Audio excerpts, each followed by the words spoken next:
21 August grenade হামলা মামলায় সাবেক স্বরাষ্ট্র প্রতিমন্ত্রী লুৎফুজ্জামান বাবুর খালাস পাওয়ায় গাজীপুরের শ্রীপুরে আনন্দ মিছিল এবং মিষ্টি বিতরণ হয়েছে।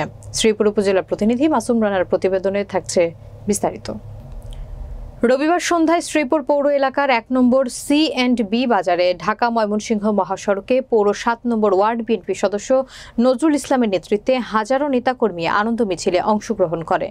পরে C&B বাজারে বিএনপির কার্যালয়ে নজরুল ইসলামের সভাপতিত্বে এক সংক্ষিপ্ত আলোচনা সভা শেষে সাধারণ জনগণের মাঝে মিষ্টি বিতরণ করা হয়।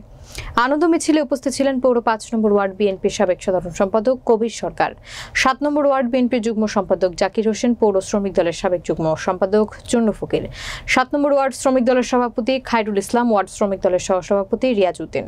আলোচনা সভা সঞ্চালনায় ছিলেন পৌর শ্রমিক দলের প্রচার সম্পাদক মারুফ হাসান মিঠু। এ সময় ওয়ার্ড বিএনপির অঙ্গ সহযোগী সংগঠনের নেতাকর্মীরা উপস্থিত ছিলেন।